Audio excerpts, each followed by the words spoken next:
She was trained to kill, but love was her weakness. The emissary's choice. The ship descended like a razor through Earth's atmosphere, its obsidian hull reflecting sunlight in crimson pulses.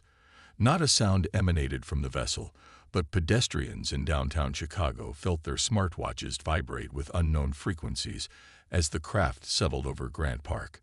Inside the Planetary Defense Coordination Center, hastily established in a repurposed office building downtown, chaos erupted.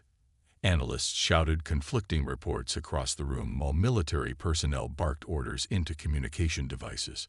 A holographic display showed the alien vessel hovering with unsettling precision, its hull marked with strange symbols that seemed to shift and pulse. Someone please tell me why our most sophisticated translation software is giving us "Beware the Dancing Starfish Invasion" as a translation, General Hammond bellowed, tossing a tablet onto the conference table. Dr. Nathaniel Reed sat quietly in the corner, nursing a cup of coffee that had gone cold hours ago. His ID badge read Xenolinguistics Specialist, though he'd argued unsuccessfully for Interspecies Communication Consultant instead. His rumpled button-down shirt and perpetually askew glasses gave him the appearance of a university professor who'd wandered into the wrong building. "The symbols are morphological," Nathaniel offered softly. "They change based on contextual markers. Your software is treating them like static text." The room fell silent as all eyes turned to him. "And you know this." "How?" Hammond demanded. Nathaniel shrugged. "Pattern recognition. Same way I learned Sanskrit and Klingon." He paused, though one of those was considerably less useful professionally. Before Hammond could respond, a junior officer burst into the room. "The ship, it's opening." On the display, a section of the vessel's underside parted like liquid metal, solidifying into a ramp that extended to the ground. A single figure emerged. Commander Lyra Voss of the Celestial Legion stood 6.5 feet tall, her frame encased in armor that shifted colors like oil on water. Her skin was the pale blue of a winter sky, contrasting with hair the color of polished copper that was pulled back in a severe braid reaching her waist. At each hip hung a weapon, one resembling a curved blade wrapped in energy, the other a device too alien to categorize. Her eyes swept over the gathered human response team with clinical detachment. 30 diplomats, 40 soldiers, and one robot dog from Northwestern University's robotics lab that kept attempting to offer her a tennis ball. "Where is your emissary?" she asked, her voice carrying harmonics that made several people wince and cover their ears. No one moved. Hammond looked around desperately, but the diplomats were frozen in place, some pretending to study their tablets with sudden interest. "Dr. Reed," Hammond hissed, "get out there." "What? Me?" Nathaniel sputtered, nearly dropping his mug. "I translate languages. I don't negotiate planetary surrender." "You're the only one who's not having a silent panic attack," Hammond replied through gritted teeth. "And who said anything about surrender?" Before Nathaniel could protest further, he found himself being nudged forward by several pairs of hands. Straightening his glasses, he stepped out into the open where Commander Voss waited, her posture suggesting both infinite patience and imminent violence. "Hello," he said, then cleared his throat. "I'm Dr. Nathaniel Reed. I can serve as Earth's emissary, assuming there's no ritual combat involved." He paused. "Or interpretive dance. I'm terrible at both." Lyra's head tilted slightly, copper braid shifting over her shoulder. "Why would dance be required for diplomatic exchange?" "You'd be surprised what some protocols demand," Nathaniel replied, too tired to be properly intimidated. "So, welcome to Earth. We're generally friendlier than this, but you did arrive without calling ahead." Lyra studied him, her eyes, startlingly violet, narrowing slightly. "You smell of bitter beans and neural fatigue." "That's just coffee and insomnia," Nathaniel replied. "I've been up for about 36 hours helping people panic efficiently about your arrival." A sound escaped Lyra that might have been a suppressed laugh, though her expression remained impassive. "You are an unusual specimen for a diplomatic representative." I'm not actually a diplomat. I'm a linguist who drew the short straw. He gestured vaguely around them. Would you prefer to talk somewhere more comfortable, preferably indoors where fewer people are recording us with their phones? Lyra considered this, then nodded once. Lead, and I will follow. The conference room, hastily cleared for their meeting, featured uncomfortable chairs and a table with one leg slightly shorter than the others, causing it to wobble whenever anyone leaned on it. Lyra sat with perfect posture, examining the room with obvious curiosity. Is this your war chamber? She asked. It's a rental, Nathaniel explained, setting down 2 cups of fresh coffee. We didn't exactly have alien visitor reception area in the budget. Your structures are inefficient, she observed, touching the wall with a gloved hand. Depends on the metric, Nathaniel replied. They keep rain out about 80% of the time, which we consider a reasonable success rate. He pushed one of the coffee cups toward her. Careful, it's hot and bitter, but it's a human custom to share beverages during important discussions. Lyra sniffed the coffee cautiously, then took a small sip. Her eyes widened fractionally. This is intense, she said. Like most things worth experiencing, Nathaniel agreed. For the next hour, they engaged in a strange dance of words. Nathaniel explained idioms while Lyra shared the complex hierarchical structure of the Celestial Legion. She was precise, direct, occasionally puzzled by his metaphors. He was patient, surprisingly calm considering the circumstances, and increasingly fascinated by her perspective. So your people sent you as, what exactly? A scout, he asked finally. An evaluator, she corrected. I determine if your species is ready for alliance or better suited for observation. Nathaniel raised an eyebrow. And if we're suited for neither? Lyra didn't answer immediately. That outcome is rare. How rare? Extinction-level rare, she said quietly. Nathaniel nodded slowly. I see. And what factors into this evaluation? Technological advancement, societal cohesion, capacity for rational thought over emotional impulse. She paused. Potential threat assessment. Well, we're batting about 500 on that scorecard, Nathaniel muttered. I do not understand your reference to striking objects, Lyra said, frowning. It means we're only succeeding at about half of your criteria. He leaned forward. Look, humanity is messy. We're contradictory and irrational, and we make terrible decisions sometimes. But we're also capable of incredible kindness, creativity, and growth. Lyra's violet eyes studied him. You defend your species with passion. Someone has to, he said with a slight smile. We're worth the effort. Something shifted in Lyra's expression, a softening so subtle it was barely perceptible. Show me, she said suddenly. Show you what? Your world, not through official channels. Show me what makes your species worth defending. Nathaniel blinked in surprise. You want a tour? From me. You speak without the calculated restraint of a traditional diplomat. Your observations will be more authentic. She stood. My evaluation period is 3 Earth days. We begin now. What followed was perhaps the strangest diplomatic mission in human history. Nathaniel took Commander Lyra Voss of the Celestial Legion to a small diner where she discovered pancakes and declared them structurally inefficient but chemically satisfying. They walked through Millennium Park where she analyzed the Cloud Gate sculpture with intense concentration before declaring it a commendable manipulation of physical properties for purely aesthetic purposes. At the Art Institute, Lyra stood motionless before Van Gogh's self-portrait for 17 minutes. He captured pain with color, she said finally. We have nothing like this. As evening fell, they sat at the edge of Lake Michigan, watching the sunset paint the water in shades of amber and rose. Lyra had removed her outer armor, revealing a simpler uniform beneath that still shimmered with subtle energy. Your civilization is chaotic, she said. Undisciplined. Fragmented. Nathaniel nodded. True, yet there is beauty in the disorder, purpose in the seeming randomness. She turned to look at him. You are not what I expected, Nathaniel Reed. Neither are you, Commander Voss. Lyra, she corrected.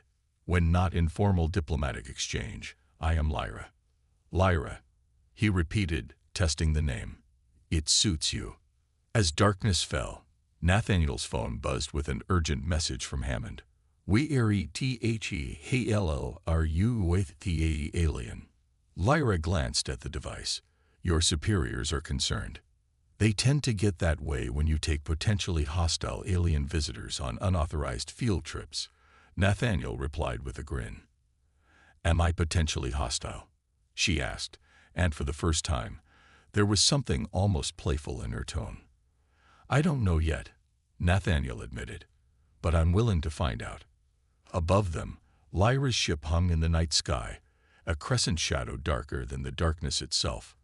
Below, the city lights reflected on the water like scattered stars. Tomorrow, Lyra said, you will continue showing me your world. It wasn't a request, but as Nathaniel looked at her profile silhouetted against the city lights, he realized he would have agreed anyway. Something was happening between them.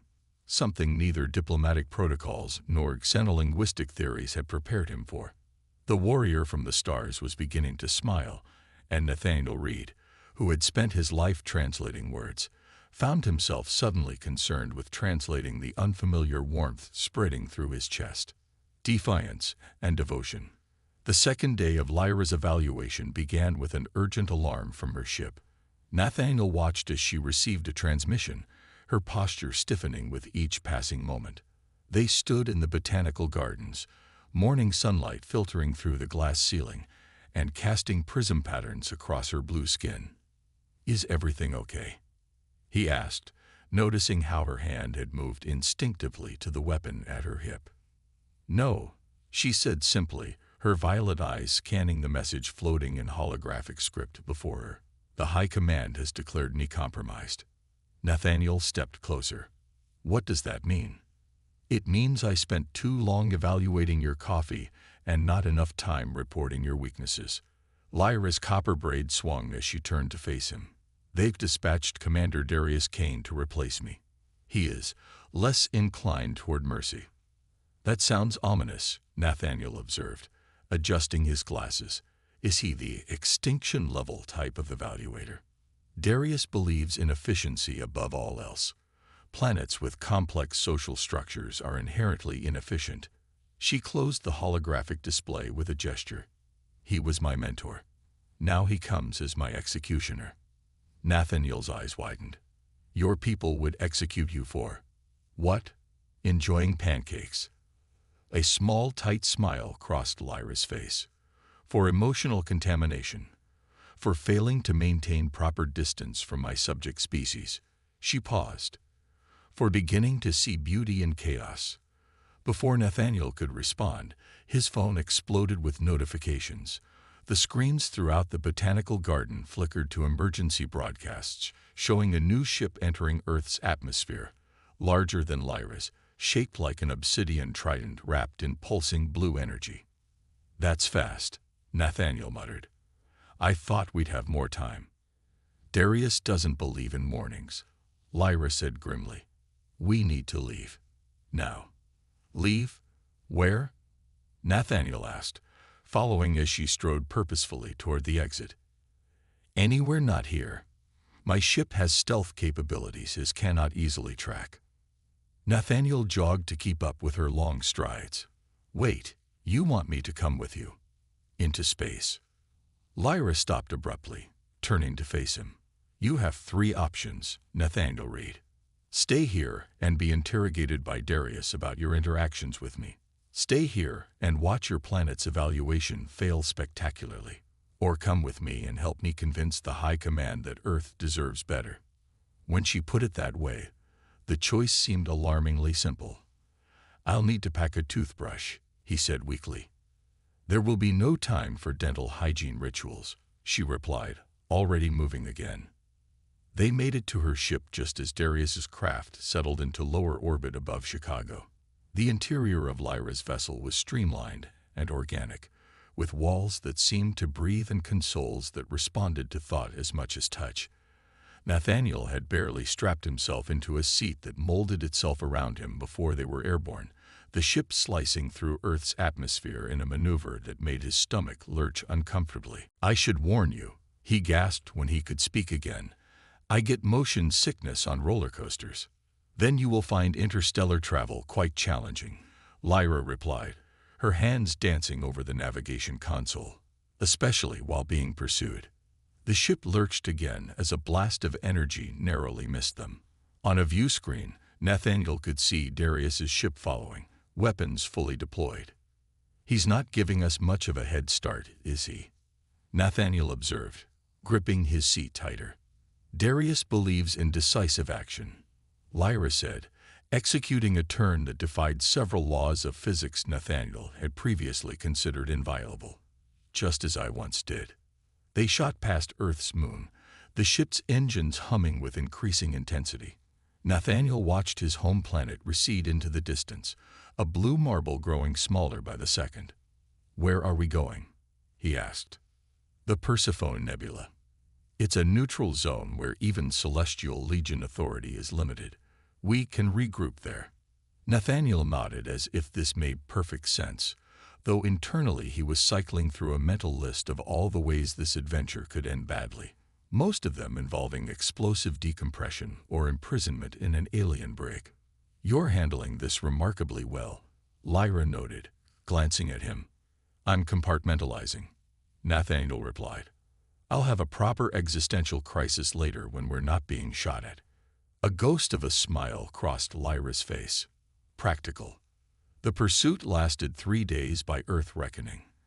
Darius's ship was more powerful but less maneuverable, and Lyra's knowledge of obscure space lanes and gravitational anomalies kept them just ahead of capture. During the quieter moments when they could breathe, Nathaniel found himself learning about Lyra, not just as a commander but as a person. She had been engineered for military excellence, raised in the orbital academies of her homeworld Terrace Prime. Her copper hair was a deliberate genetic marker, signifying her warrior lineage. She had never questioned her purpose until her first solo mission, when she'd witnessed a sunset on an ocean planet that made her wonder if there was more to existence than conquest and control.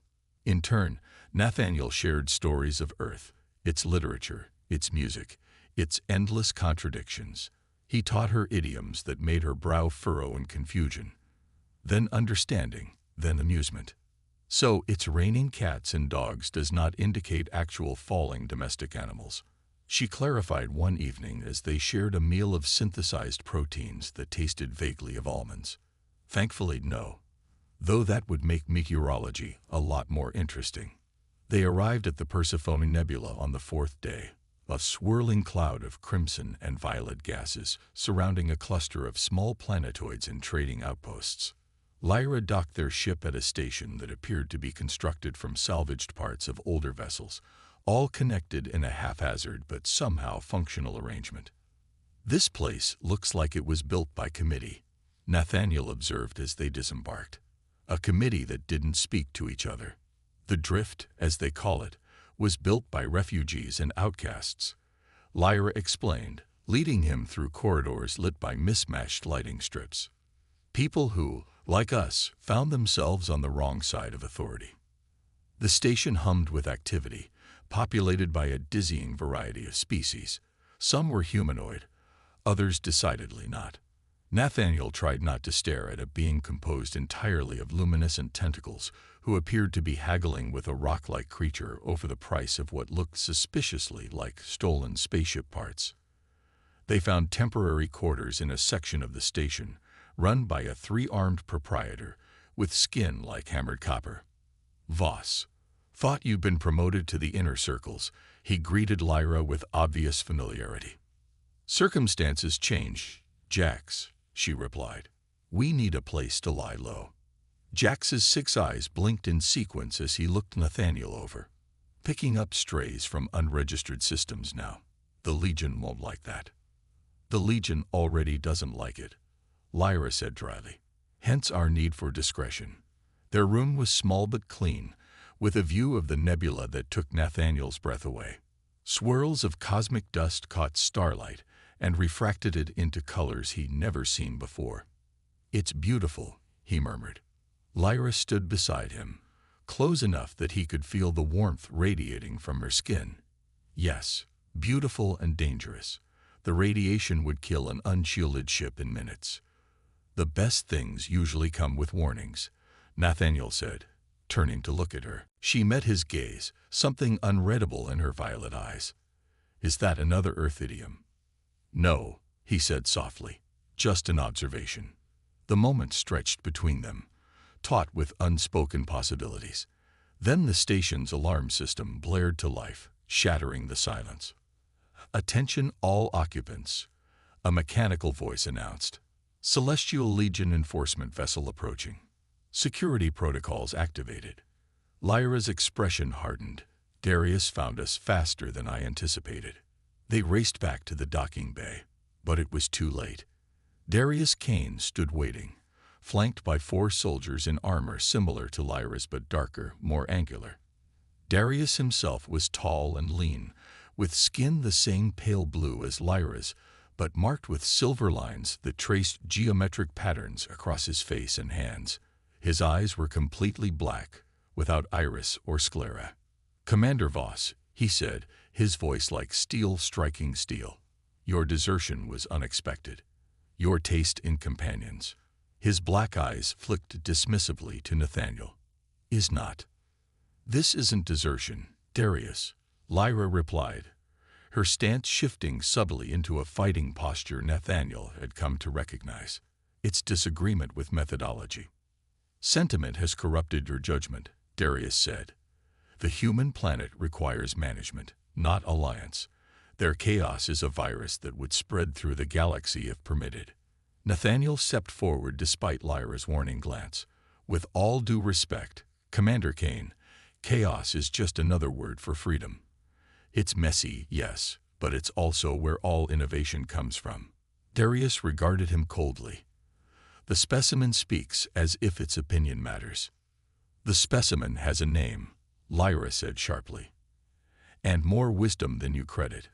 "Wisdom," Darius laughed, a sound like cracking ice. "From a species that still fights over arbitrary territorial boundaries and invisible deities." "From a species that creates art from pain," Lyra countered. "That finds beauty in imperfection. That continues to hope despite overwhelming evidence that it should not." Darius's expression darkened. "You sound like them now. This confirms the contamination diagnosis." He gestured to his soldiers. "Secure them both. The human will be studied before disposal. Commander Voss will face rehabilitation." The soldiers moved forward, weapons raised. Nathaniel felt a surge of panic, not for himself, but for Lyra. He'd seen what rehabilitation meant in authoritarian regimes on Earth. He doubted the Celestial Legion's version was any kinder. "Wait," he said desperately. "You're making a judgment based on incomplete data. That's inefficient, isn't it?" The word inefficient caused Darius to pause, just as Nathaniel had hoped it would. "Explain," Darius demanded. "You're evaluating Earth based on reports and statistics. Lyra evaluated us by experience. Which method provides more comprehensive data?" Nathaniel met the commander's black eyes without flinching. "If efficiency is truly your highest value, shouldn't your evaluation be equally thorough?" Darius frowned, the silver lines on his face shifting with the expression. "You attempt to manipulate me with logic." "I attempt to appeal to your commitment to proper procedure," Nathaniel corrected.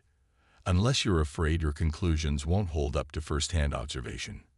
It was a gamble, challenging the pride of a being who could vaporize him with a gesture. But Nathaniel had noticed how the Celestial Legion's hierarchy valued precision and thoroughness.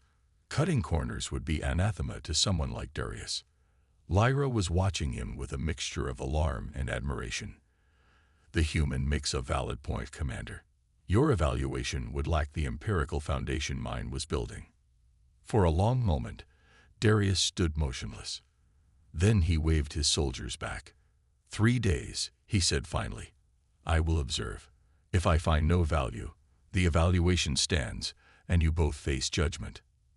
3 days to change the mind of an engineered warrior who saw Earth's diverse, chaotic humanity as a galactic threat. 3 days to save his planet, and the woman who had come to mean more to him than he'd thought possible in such a short time. "Deal," Nathaniel said, hoping his voice conveyed more confidence than he felt. What followed was the strangest tour guide experience in human history. They returned to Earth under Darius's watchful eye, showing him everything from the chaotic beauty of jazz music to the ordered complexity of quantum physics laboratories. They took him to a children's hospital where he watched in stony silence as doctors and nurses treated their young patients with both medical skill and genuine compassion. "Inefficient expenditure of resources on non-productive members," Darius noted. "We call it kindness," Nathaniel replied. "It's the foundation of our civilization, not a footnote." On the final day, as sunset painted the sky in shades of fire, they stood on a cliff overlooking the Pacific Ocean. Waves crashed against the rocks below, the eternal rhythm of Earth asserting itself. "Your planet is still chaotic," Darius said. "Still inefficient." "Yes," Lyra agreed, standing close to Nathaniel. "And valuable because of it, not despite it." Darius turned to her, his black eyes unreadable. "You have changed, Lyra Voss. The soldier I trained would never have seen value in disorder." "The soldier you trained learned to see beyond the surface," she replied. "To recognize that different is not deficient." "And the human?" Darius asked, his gaze shifting to Nathaniel. "What value does he personally hold that causes you to risk everything?" Lyra looked at Nathaniel, really looked at him. The man who had shown her pancakes and poetry, who had followed her across the stars without hesitation, who had challenged a warrior commander with nothing but words and conviction. "He reminds me that duty without compassion is just another form of tyranny," she said softly.